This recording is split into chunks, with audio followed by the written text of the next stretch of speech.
বগুড়ায় চালু হয়েছে অত্যাধুনিক জেলা কসাইখানা।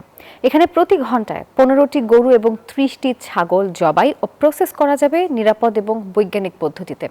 আধুনিক বর্জ্য ব্যবস্থাপনা থাকায় কমবে পরিবেশ দূষণও।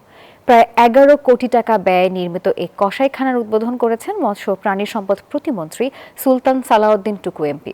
বগুড়া প্রতিনিধি আব্দুল সালাম বাবুর পাঠানো তথ্য ছবি নিয়ে ডেস্ক রিপোর্ট। সব মশার বিরুদ্ধে সুরক্ষা দিতে এলো বসুন্ধরা এক্সট্রিম অ্যারোসল, মশার বিরুদ্ধে এক্সট্রিম সুরক্ষা।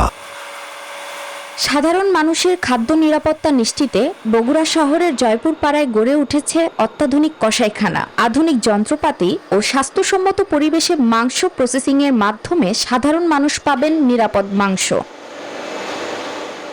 এতদিন যত্রতত্র পশু জবাইয়ের কারণে যেমন পরিবেশ দূষণ হতো, তেমনি স্বাস্থ্য ঝুঁকিও ছিল বেশি। আধুনিক বর্জ্য ব্যবস্থাপনার কারণে এই কসাইখানা পরিবেশ দূষণ কমাবে বলে মনে করছেন স্থানীয়রা।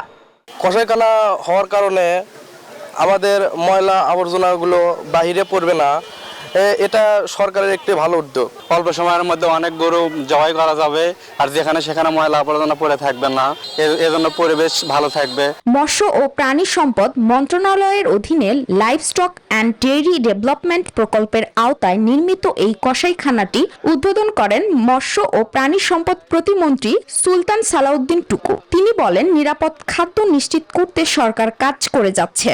মাননীয় প্রধানমন্ত্রী দেশনায়ক তারেক রহমান খাদ্য নিরাপত্তার ব্যাপারে যথেষ্ট সচেতন রয়েছেন উনি, এবং এই বাংলাদেশের প্রান্তিক জনগোষ্ঠী, কৃষকরা এবং ভোক্তারা যাতে করে সঠিক মাংস খেতে পারে, সেই জন্য এই উদ্যোগ।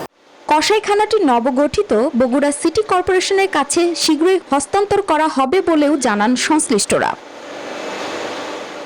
Desk report, news 24।